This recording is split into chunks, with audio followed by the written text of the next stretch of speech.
आदर, आदाब, अभिनंदन, आभार। मैं Suman Singh daily current affair series में आप सभी का स्वागत करता हूं और आज हमारा 54 नंबर का एपिसोड है।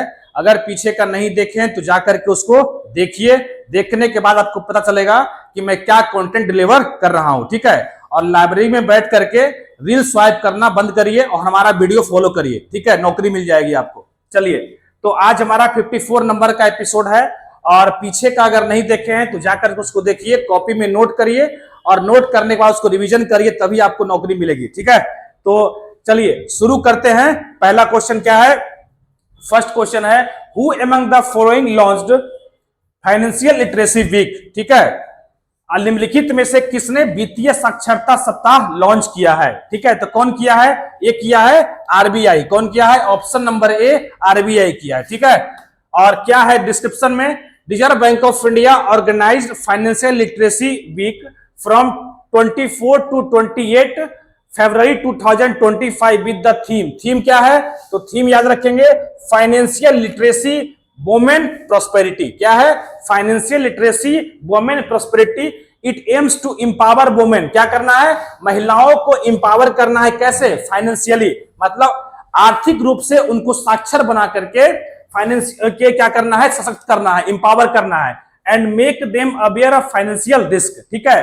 Under this initiative banks have been directed to display RBI poster on their website, ATM, mobile apps and branches, ठीक है। तो कैसे कैसे करेगा? आरबीआई की वेबसाइट पे आपको ये मिलेगा। एटीएम में आप पैसा निकालने जाते हैं तो वहां पे आपको ये फ्लैश करेगा, ठीक है।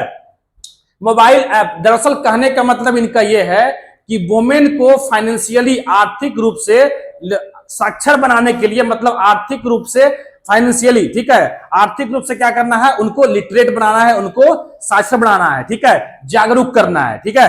तो इसलिए इसको लॉन्च किया गया है। और लॉन्च किसने किया है? तो आरबीआई ने किया है, ठीक है। आरबीआई। अब थोड़ा आरबीआई के बारे में समझ लेते हैं। आरबीआई, ठीक है, आरबीआई कब बना ये? तो ये बना आपका, देखो सबसे पहले एक्ट कब का है? एक्ट 1934 का है, ठीक है। बना कब? 1 अप्रैल 1935 को, ठीक है। 1937 में पहले इसका हेडक्वार्टर कहां था? पहले इसका हेडक्वार्टर था कलकत्ता। अब कहां है? तो 1937 में, ठीक है, 1937 में इसका हेडक्वार्टर जो है कलकत्ता से ट्रांसफर कर दिया गया बॉम्बे, ठीक है। और कौन से कमिटी बना था? तो कमिटी का नाम था Paris young Hilton commission. Sorry, young Paris नहीं, यंग हिल्टन कमीशन, ठीक है, यंग हिल्टन कमीशन।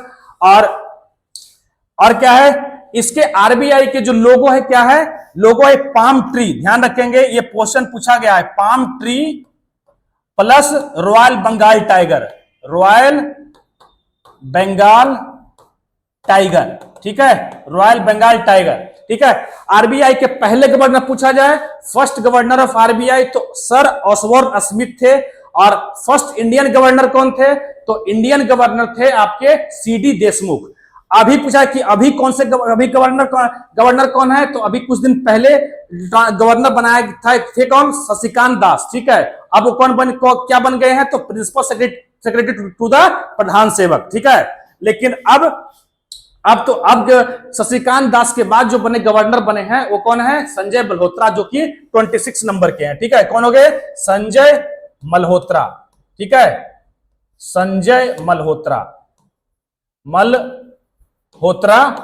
और ये जो है, और आरबीआई के द्वारा जब मॉनेटरी पॉलिसी निकाला था, आपको पता होगा कि आरबीआई के द्वारा मॉनेटरी पॉलिसी निकाला जाता है, मॉनेटरी पॉलिसी, ठीक है।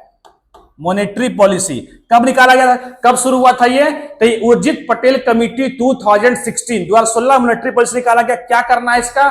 30 में 3 गवर्नमेंट ऑफिशियल और 3 आरबीआई ऑफिशियल होते हैं, मतलब टोटल 6 मेंबर होते हैं मॉनेटरी पॉलिसी के। और ये क्या करते हैं? इनका काम है इन्फ्लेशन को कंट्रोल करना। मतलब इन्फ्लेशन जो है 2 से लेकर के 6%, मतलब 2 से 6% के बीच इन्फ्लेशन को क्या करना है? रखना है, ठीक है। मतलब इन्फ्लेशन कंट्रोल का काम होता है। और ये हो गया आपका मॉनेटरी पॉलिसी का काम 2016 में। ये हो गया पूरा आरबीआई के बारे में आपको मैं इंफॉर्मेशन दे दिया, ठीक है। चलिए तो शुरू करते हैं। सेकंड क्वेश्चन क्या है? शुरू तो कर ही चुके। सेकंड क्वेश्चन क्या है? The winner of the ISL winner shield qualified for which tournament. देखिए अभी आईएसएल का मैच हुआ जो इंडियन सुपर लीग होता है, ये किसमें होता है, फुटबॉल में होता है, ठीक है।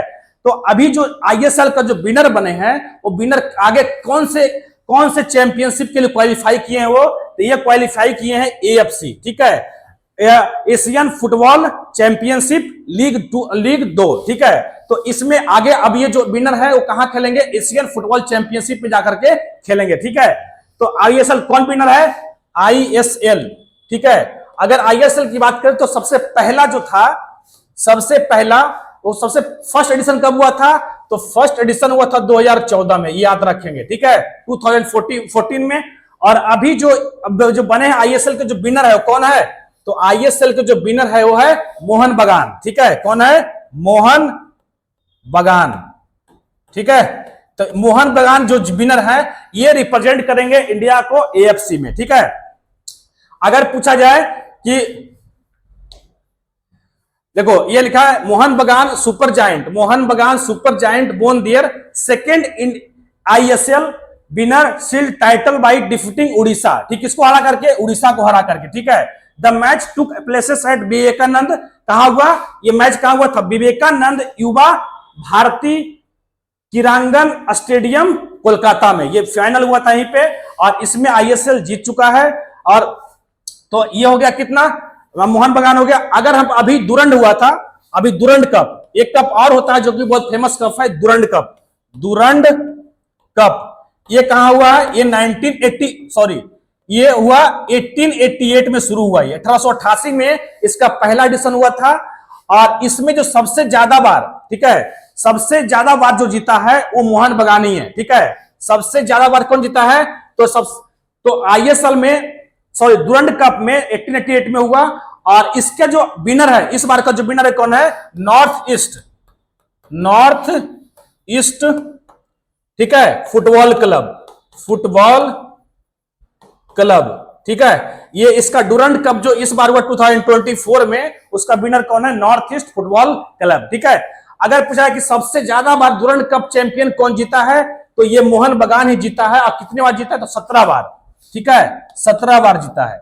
मतलब सबसे ज्यादा डुरंड कप किसके नाम है, तो मोहन बगान के नाम है। टोटल कितना है, 17 टाइम्स, ठीक है, 17 टाइम्स। और इसके अलावा दूसरा कौन है, तो ईस्ट बंगाल जो कि 16 बार जीता है, ठीक है। तो ये हो गया आपका पूरा आईएसएल डुरंड कप, ठीक है। इसके अलावा कुछ और कप होते हैं, जैसे संतोष ट्रॉफी, ठीक है। उसके बाद अगर रोबर्स कप, ठीक है, रोबर्स कप, ये सब कहां होता है, ये सब क्या होता है, फुटबॉल से रिलेटेड कप है, ठीक है। चलिए नेक्स्ट देखते हैं फिर, where is the Mount Dukono volcano located, ठीक है। माउंट डुकोनो वोल्केनो जो है कहां स्थित है, तो जहां अब कहां स्थित है, तो ये है आपका इंडोनेशिया में, कहां है, इंडोनेशिया में। अभी हाल ही में ये यहाँ पे वोल्केनो जो है माउंट डुकोनो इरप्ट हुआ है, इसीलिए न्यूज में है। अब कुछ वोल्केनो का नाम है और कंट्री का नाम है, ठीक है। तो इसको अपनी कॉपी में ये लिस्ट को नोट कर लेंगे, ठीक है, क्योंकि यहां से क्वेश्चन लिख ले लीजिए कि क्वेश्चन आने वाला है, ठीक है। तो फुजी, माउंट फुजी कहां है, जापान। मौना लोआ कहां है, हवाई आइलैंड एक है, यूएसए में हवाई आइलैंड है, वहीं पे है, ठीक है। माउंट एटना कहां है, तो इटली में, ठीक है। विलारिका कहां है, चिली। माउंट ब्रोमो कहां है, इंडोनेशिया। कोटोपैक्सी कहां है, इक्वेडर, ठीक है। माउंट मेयोन कहां है, फिलीपींस। क्रैकेटाओ कहां है, क्रैकेटाओ भी इंडोनेशिया में ही है। Mount Vesuvius Italy. Saint Helens USA. Mount Ruapehu कहां है, न्यूजीलैंड। और पोपोकैटेपेल, ठीक है, पोपोकैटेपेल कहां है, Mexico. Mount Erebus Antarctica. Kilauea Hawaii द्वीप यूएसए। और एटा एले कहां है, इथोपिया, ठीक है। तो ये कुछ वोल्केनो का नाम है जिसको अपनी कॉपी में नोट कर लेंगे, आने वाले एग्जाम में आपसे पूछा जा सकता है, ठीक है। तो ये हो गया आपका। अब देखो इंडोनेशिया की बात करी गई है, तो इंडोनेशिया जो है अभी हाल ही में एक ग्रुप का मेंबर बना है, ठीक है। ब्रिक्स का 10वां मेंबर बना है। ब्रिक्स का कौन सा मेंबर बना है, तो ब्रिक्स का 10वां मेंबर कौन बना है, इंडोनेशिया बना है, ठीक है। इसके अलावा इंडोनेशिया में बहुत 2 स्टेट हैं, 2 कौन कौन, एक है आपको straight of Malacca, straight of Malacca, और एक है स्ट्रेट ऑफ क्या है, सुंडा। ठीक है, सुंडा स्ट्रेट या स्ट्रेट ऑफ सुंडा। तो स्ट्रेट ऑफ मलाक्का जो है किसको अलग करता है, इंडोनेशिया में एक जगह है सुमात्रा, सुने होंगे आप। तो सुमात्रा से मलेशिया को जो स्ट्रेट अलग करता है, तो मतलब सुमात्रा और मलेशिया के बीच में जो स्ट्रेट है, स्ट्रेट का मतलब होता है जल संधि। ठीक है, दो लैंड के बीच, मतलब ये अगर लैंड है, ये लैंड एरिया है और ये भी लैंड एरिया, इसके बीच जो वाटर होता है उसको बोलते हैं स्ट्रेट बोलते हैं। ठीक है, तो इंडोनेशिया का एक जगह है सुमात्रा और मलेशिया। तो सुमात्रा और मलेशिया के बीच जो स्ट्रेट है वो है स्ट्रेट ऑफ मलाक्का। ठीक है, सुंडा स्ट्रेट की बात करें तो सुंडा स्ट्रेट किसको अलग करता है, ये इंडोनेशिया में ही दो जगह है, एक हो गया आपका जावा, नीचे देखेंगे तो जावा है, और ऊपर क्या है, सुमात्रा है। तो सुमात्रा को जो जावा से अलग करता है, और दोनों both are the part of Indonesia. ठीक है, तो जावा को सुमात्रा से जो अलग करता है वो कौन है, स्ट्रेट ऑफ सुंडा, मतलब सुंडा स्ट्रेट। ठीक है, तो इसको भी आप नोट कर लेंगे। चलिए नेक्स्ट देखते हैं। तो ये लिखा हुआ है इसमें, दुकोनो वोल्केनो इंडोनेशिया इन कहां है, नॉर्थ मालुकू प्रोविंस। कोई नहीं पूछने वाला आपसे। ठीक है, और बस ये आपका रखना है कहां इरप्ट हुआ है, तो इंडोनेशिया में। हाँ, ये पूछने वाला है कि ये माउंट डुकोनो जो लोकेटेड, माउंट डुकोनो कहां लोकेटेड है, तो ये है हालमाहेरा आइलैंड। ध्यान रखेंगे ये क्या है, हालमाहेरा। तो स्टैटिक क्वेश्चन आपसे ऐसे पूछा सकता है कि Halma where is located, in which country Halmahera island is located. तो कहां होगा, इंडोनेशिया में, क्योंकि इंडोनेशिया तो न्यूज में रह गया क्योंकि माउंट डुकोनो यहां पे क्या हुआ, वोल्केनो इरप्ट हुआ है। ठीक है, तो ये आप याद रख लेंगे इसको। Active since it is one of the 127 active volcano Indonesia, मतलब टोटल इंडोनेशिया में कितने एक्टिव वोल्केनो है, तो 127 है। ठीक है, और ये पैसिफिक रिंग ऑफ फायर का भी हिस्सा है। पैसिफिक रिंग ऑफ फायर उसको बोलते हैं जहां पे वोल्केनो की संख्या ज्यादा होती है। ठीक है, ये मतलब ये पैसिफिक ओशियन के रीजन को बोलते हैं रिंग ऑफ फायर, या पैसिफिक रिंग ऑफ फायर बोलते हैं उसी को। ठीक है, चलिए नेक्स्ट। हाँ, national Dhanvantari Ayurveda award is given by which ministry. राष्ट्रीय धन्वंतरी आयुर्वेद पुरस्कार किस मंत्रालय द्वारा प्रदान किया गया है। ठीक है, तो यह किया गया है मिनिस्ट्री ऑफ आयुष के द्वारा किया गया है, और 3 लोगों को अवार्ड दिया गया। ये कौन कौन है, ताराचंद शर्मा है। ठीक है, ताराचंद शर्मा, उसके बाद है माया राम उनियाल, और एक है समीर गोविंद, मतलब 3 लोगों को यह अवार्ड दिया गया है। ठीक है, और देख लेते हैं आगे क्या है। Ministry of Ayush government of India honoured the 3 eminent physician with national Dhanvantari Ayurveda award for the year 2025। ठीक है, प्रताप राव जादव, इसके मिनिस्टर कौन है, Pratap Rao Jadhav. Ministry of state independent charges of the ministry of Ayush and ministry of health and family welfare presented this award at a ceremony held in Mumbai. ठीक है, कहां हुआ ceremony, Mumbai में हुआ था, और यहीं पे इसको अवार्ड दिया गया। तो पूछा जाए कि मिनिस्ट्री ऑफ आयुष, जो आयुष मिनिस्ट्री है, आयुष का मतलब क्या होता है, A for Ayurveda, Y for yoga, U for Unani, S for Siddha, और एच फॉर क्या हो गया, होम्योपैथी। ये आयुष का फुल फॉर्म है। ठीक है, आयुष की मिनिस्ट्री पहले नहीं था। ठीक है, ये 2014 में क्रिएट किया गया है, जब बीजेपी गवर्नमेंट आई 2014 में। ठीक है, भारी मतों से जब विजय बन करके और बीजेपी गवर्नमेंट 2014 में आई, तो उसी समय ये आने के बाद ये एक नया मिनिस्ट्री क्रिएट किया गया। और कब क्रिएट हुआ था, तो ध्यान रखेंगे 9 नवंबर 2014। ठीक है, 2014 को ये क्रिएट हुआ था। ठीक है, तो 9 नवंबर 2014 को इसके जो पहले मिनिस्टर बनाए गए थे वो कौन थे, श्रीपद यसो नायक, इसके पहले मिनिस्टर थे। ठीक है, बाकी होम अफेयर्स तो पहले चल रहा है, साइंस एंड टेक्नोलॉजी, हेल्थ सबसे पहले चल रहा है। ठीक है, तो ये देख लेना आपको। ठीक है, क्योंकि ये नया मिनिस्ट्री बनाया गया, तो हो सकता है कि आपसे पूछ लिया जाए कि मिनिस्ट्री कब क्रिएट हुआ है। ठीक है, चलिए, तो इसमें हो गया आपका।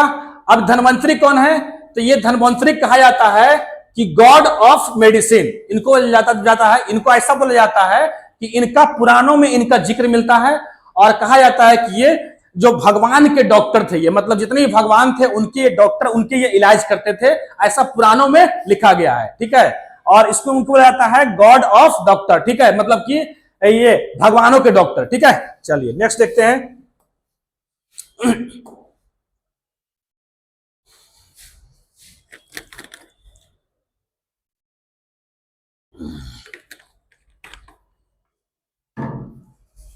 लिखिए नेक्स्ट क्या है, where is the headquarter of professional squash association located. ठीक है, स्क्वाश मतलब प्रोफेशनल स्क्वाश एसोसिएशन के जो लोकेटेड कहां हेड क्वार्टर है, तो ये हेड क्वार्टर इंग्लैंड में है। ठीक है, कहां है, इंग्लैंड में। ठीक है, अब इंग्लैंड में है, लेकिन देख लेते हैं Indian squash player.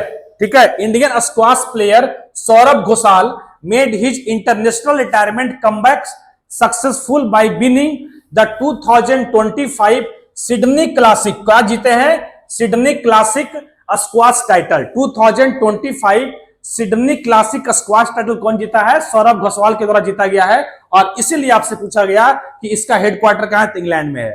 He won his 11th PSA title by defeating Abdul Rahman. ठीक है, अब्दुल रहमान नासिर किसको हराया, Abdul Rahman Nasir of the Egypt in the final.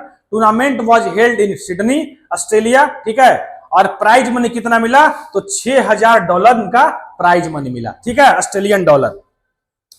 तो अब स्क्वाश है ये, तो स्क्वाश से रिलेटेड कुछ, एक तो हो गया आपके सौरभ घोषाल, कुछ खिलाड़ी का नाम लिख लीजिए जो भारतीय प्लेयर हैं। ठीक है, तो सबसे पहले लिखिए, क्या लिखिए, एक तो हो गया सौरभ घोषाल, एक लिखिए दीपिका पालिकल, दीपिका पालिकल। ठीक है, दीपिका पालिकल ये कौन है, तो ये बहुत लोगों को पता होगा, जिनको नहीं पता बता दें कि ये दिनेश कार्तिक की वाइफ है। ये दीपिका पालिकल जो है दिनेश कार्तिक की वाइफ है। और इसके अलावा हो गई ज्योत्सना चिनप्पा, ज्योत्सना चिनप्पा। ठीक है, चिनप्पा, ज्योत्सना चिनप्पा। इसके अलावा कौन हो गए, ऋत्विक भट्टाचार्य। ठीक है, ऋत्विक भट्टाचार्य, भट्टाचार्य। ठीक है, ऋत्विक भट्टाचार्य। तो ये कुछ नाम है स्क्वाश से रिलेटेड है, जो स्क्वाश खेलते हैं, भारतीय प्लेयर हैं। ठीक है, चलिए नहीं पता है आपको बता दिया। एग्जाम 2 चैनल हमारा है, अगर आप नहीं जुड़े हैं तो जुड़ जाइए और तैयारी में लग जाइए। बिल्कुल यहाँ मैथ, जीके, जीएस, ठीक है, रीजनिंग और आपको साइंस पूरा प्रॉपर तरीके से पढ़ाया जा रहा है। तो अगर नहीं जुड़े हैं तो जुड़ जाइए और तैयारी में लग जाइए। ठीक है, चलिए नेक्स्ट देखते हैं। Where was the first conference for United Nations Women Peacekeepers held? ठीक है, which is very very important question। ठीक है, अभी तो ये कहां हुआ है, संयुक्त राष्ट्र महिला शांति सैनिकों के लिए पहला सम्मेलन कहां आयोजित किया गया, तो ये किया गया, फर्स्ट सम्मेलन हुआ है इसलिए इंपॉर्टेंट हो जाता है। ठीक है, तो ये हुआ है न्यू दिल्ली में। कहां हुआ, न्यू दिल्ली में। ठीक है, आइए देख लेते हैं डिस्क्रिप्शन में क्या लिखा है। First conference United nation women piece keeper was held in Delhi on 24 to 25 February 2025 with 35 countries participating.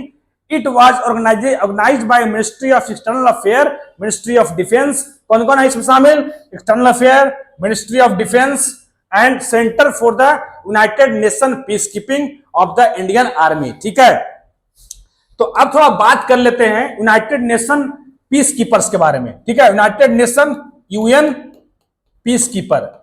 ठीक है, पीस कीपर ये क्या होते हैं, कौन होते हैं, ये होते हैं हर एक कंट्री से इनका रिप्रेजेंटेटिव होता है। यूनाइटेड नेशन पीस कीपर में हर एक कंट्री के लोग होते हैं, हर एक कंट्री के आर्मी के लोग होते हैं, और उसमें उनसे मिलाकर के बनता है यूनाइटेड नेशन पीस कीपर। जैसे कोई वॉर टॉर्न एरिया हो गया या फिर कोई कॉन्फ्लिक्ट जोन हो गया, तो वहां पे क्या करते हैं, एक शांति सेना होता है। दरअसल ये क्या होते हैं, ये शांति सेना होते हैं, और किसी भी वॉर टॉर्न एरिया या फिर उस जगह के जो कॉन्फ्लिक्ट जोन है वहां से क्या करते हैं, सिविलियंस को क्या करते हैं, प्रोटेक्ट करते हैं और उन्हें मेडिकली हेल्प करते हैं। ठीक है, राहत सामग्री प्रदान करते हैं। तो ये सब इनका काम है यूनाइटेड नेशन पीस कीपर्स का। तो इसका स्थापना कब हुआ था, तो इसका स्थापना 1945 में हुआ था। अगर आपसे पूछा जाए कि इसका पहला मिशन कब था, तो पहला मिशन याद रखेंगे, फर्स्ट मिशन। ठीक है, 29 मई 1948। कहां पे, तो पैलेस्टीन में। ठीक है, पैलेस्टीन जहां पे अभी आपको इजराइल और पैलेस्टीन का जो वार चल रहा है मिडिल ईस्ट में, वहीं पे इनका पहला ऑपरेशन, पहला मिशन था 29 मई 1948 को, ठीक है। और इसी डे को मनाते हैं international day of United nation piece keeper, क्योंकि पहला मिशन था पैलेस्टीन में, 29 मई को लॉन्च हुआ था पहला मिशन इनका यूनाइटेड नेशन पीस कीपर का, और इसीलिए हम मनाते हैं 29 मई को United nation piece keeper, United piece keeper of United nation, ठीक है। United international day, international piece keeper of United nation, ठीक है। तो ये मनाते हैं 29 मई को। और यहां से क्या हुआ, इसके अलावा अगर आप पूछा जाए कि 1988 1988 में यूनाइटेड नेशन पीस कीपर को ध्यान रखेंगे, नोबेल प्राइज मिल चुका है, नोबेल पीस प्राइज। तो ये इंपॉर्टेंट है, नोबेल पीस प्राइज। आपसे पूछा जा सकता है कि यूनाइटेड नेशन पीस कीपर को नोबेल पीस प्राइज किस ईयर में मिला था, तो 1988 में मिला था, ठीक है। ये हो गया आपका। और इसमें पूछा है कि सबसे ज्यादा यूनाइटेड नेशन पीस कीपर में सबसे ज्यादा फोर्स किस कंट्री से आते हैं, तो ध्यान रखेंगे बांग्लादेश से हैं, ठीक है, बांग्लादेश, ठीक है, बांग्लादेश से आते हैं, ठीक है। ये हो गया। तो ये सारा इंफॉर्मेशन आपको यूनाइटेड नेशन पीस, बाकी यूनाइटेड नेशन के बारे में आपको पता होगा। यूनाइटेड नेशन, ठीक है, इनका प्रेडिसेसर कौन था, इनके पूर्ववर्ती कौन थे, league of nation. League of nation खत्म हुआ और उसके बाद उसी के जगह पे क्या बना, यूनाइटेड नेशन की स्थापना होती है। यूनाइटेड नेशन के जो नाम है, ध्यान रखेंगे, ये एनटीपीसी पूछा सवाल कि यूनाइटेड नेशन जो नाम है वो नाम सजेस्ट कौन किया था, तो वो नाम सजेस्ट जो किए थे उस समय के राष्ट्रपति, जब बना कब था, ये बना था कब, 24 अक्टूबर 1945 को। इसका हेडक्वार्टर कहां है, तो न्यूयॉर्क है। न्यूयॉर्क कहां पड़ता है, यूएसए में। तो जब बना तो इस समय ये इनका यूनाइटेड नेशन जो नाम है वो नाम सजेस्ट किसने किया था, तो उस समय के राष्ट्रपति फ्रैंकलिन डी रूजवेल्ट, ठीक है, फ्रैंकलिन डी रूजवेल्ट के द्वारा इसका नाम सजेस्ट किया गया था। ये पिछली बार जो एनटीपीसी लास्ट हुआ उसमें पूछा गया सवाल ये, ठीक है, कि who suggested the name of United nation, तो कौन हो गए, उस समय के राष्ट्रपति, उस समय के प्रेसिडेंट यूएसए के फ्रैंकलिन डी रूजवेल्ट, ठीक है। चलिए तो नेक्स्ट देखते हैं अगला। नेक्स्ट है क्वेश्चन क्या है, where was the first international conference on carbon market प्राकृतिक हेल्ड। ये भी बहुत इंपॉर्टेंट क्वेश्चन है, ठीक है।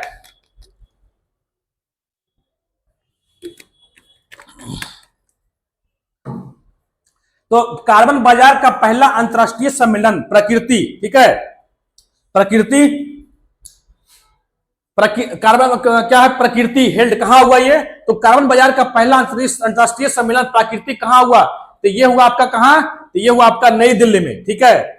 देखो, first international conference on carbon market Prakriti was held in New Delhi on 24 to 25 February 2025, where policy makers, industry expert and researcher discussed the functioning and the development strategy of the Indian carbon market, ठीक है। The event was organized by Bureau of Energy Efficiency and inaugurated by Union Minister Manohar Lal Khattar, ठीक है। तो सबसे पहले तो BEE क्या है, ब्यूरो ऑफ एनर्जी एफिशिएंसी, कब बना ये, एक्ट है, देखो एक्ट है 2001 का।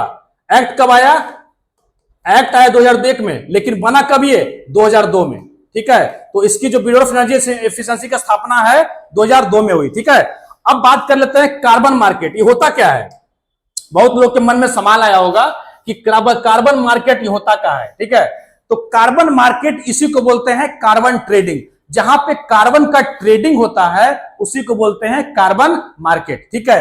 ये कॉन्सेप्ट कहां से आया, तो एक आपको क्लाइमेट चेंज रिलेटेड, ठीक है, एक क्लाइमेट चेंज से रिलेटेड एक जापान की एक शहर है क्योटो, ठीक है। तो क्योटो प्रोटोकॉल आपने सुना होगा, क्योटो प्रोटोकॉल 1997, ठीक है, Kyoto protocol which is related to climate change, और वहीं से कार्बन मार्केट का कॉन्सेप्ट आया। कार्बन 1997 में हुआ था ये जापान के क्योटो शहर में, क्योटो प्रोटोकॉल क्लाइमेट चेंज पे, और वहीं से ये कॉन्सेप्ट आया कहां, किसका, तो कार्बन मार्केट का, कार्बन ट्रेडिंग का। देखो अब कार्बन ट्रेडिंग होता क्या है, इसका आंसर पहले क्या हो जाएगा, तो इसका आंसर तो बी हो गया, लेकिन कार्बन ट्रेडिंग, ठीक है, समझते हैं कार्बन ट्रेडिंग, बहुत बेहतरीन तरीके से समझते हैं कार्बन ट्रेडिंग, ठीक है। ये होता क्या है, कार्बन, जैसे ये ले लो इंडिया, दो कंट्री के जूम करते हैं, ठीक है, कुछ नहीं है, ये है इंडिया और ये है आपका भूटान, ये है आपका भूटान। ठीक है, इंडिया ने टारगेट लिया कि हम कार्बन डाइऑक्साइड का एमिशन एक साल में 4 करेंगे। ठीक है, कितना करेंगे? 4 टन। मतलब ये जो है एक साल में हम 4 टन, एक साल में हम 4 टन कार्बन एमिशन करेंगे, ये इंडिया ने बनाया टारगेट। ठीक है, भूटान ने बनाया कितना? भूटान ने बनाया कि हम करेंगे कितना? 2 टन। ठीक है, एक साल में हम कार्बन एमिशन 2 टन ही करेंगे। ठीक है, ये टारगेट रहा। लेकिन इंडिया ने क्या किया कि 4 टन के बजाय कितना कर दिया? 5 टन कर दिया। ठीक है, 5 टन कर दिया। 4 टन के बजाय कितना किया? 5 टन। और भूटान ने क्या किया कि भूटान ने जो 2 टन करना था भूटान को, उसमें मतलब ये 1 टन कम किया। ठीक है, 1 टन ये कम कर दिया, मतलब 1 ही टन किया ये। ठीक है, भूटान ने कर दिया 1 ही टन, मतलब भूटान ने 1 टन कम किया, लेकिन इंडिया ने 1 टन ज्यादा कर दिया कार्बन एमिशन। ठीक है, तो अब ये कार्बन एमिशन करता, अब इंडिया कहेगा भूटान से कि जो 1 टन तुम कम किए हो ना, उसका परमिट तुम मुझे दे दो। ठीक है, उसका जो परमिट है, इंडिया ने जो 1 टन ज्यादा कर दिया, भूटान ने 1 टन को कम किया, तो इंडिया ने कहा भूटान से कि अब जो 1 टन तुम कम किए हो, ये 1 टन का परमिट जो है वो मुझे दे दो। ठीक है, और बदले में मैं तुम्हें अलाउंस पे कर दूंगा, मतलब बदले में क्या कर, कुछ पैसा पे कर दूंगा। ठीक है, बदले में क्या करेंगे?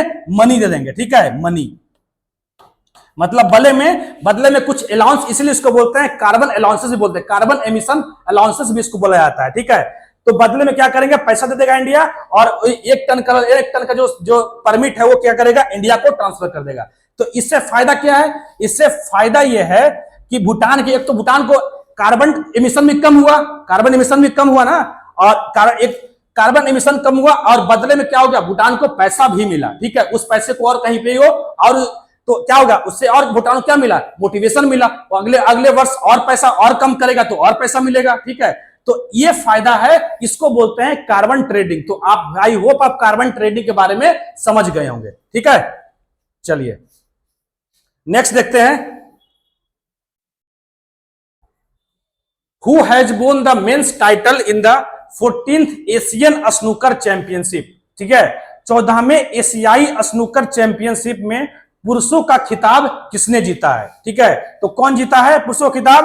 तो ये जीता है, देखो इसमें जब भी ऐसा क्वेश्चन मिलना कि कौन जीता स्नूकर में, तो स्नूकर में आंख बंद करके लगाना है। क्या करना है? हालांकि आंख नहीं बंद करना, फिर गलत हो जाएगा। ठीक है, आंख नहीं बंद करना है। ठीक है, मैंने बोल दिया ऐसा ही, आंख नहीं बंद करना। ठीक है, तो ये पंकज अडवाणी है। ठीक है, ये पंकज अडवाणी जो है ये जीते हैं। मतलब स्नूकर का इंडिया तो छोड़ दो, पूरे वर्ल्ड में इनसे बड़ा कोई प्लेयर नहीं है स्नूकर का। ठीक है, कोई स्नूकर का कोई भी टाइटल हो, चाहे एशियन टाइटल हो, चाहे वर्ल्ड टाइटल हो, चाहे इंडिया टाइटल, सब टाइटल इस व्यक्ति ने, ये पंकज अडवाणी ने जीत रखा है। ठीक है, तो इनसे बड़ा कोई प्लेयर नहीं है, तो क्या हो गया? पंकज अडवाणी। ठीक है, देखो इंडियन एस क्विटेस्ट। ठीक है, Pankaj Advani bone the 2025 Asian snooker championship defeating, किसको हराया?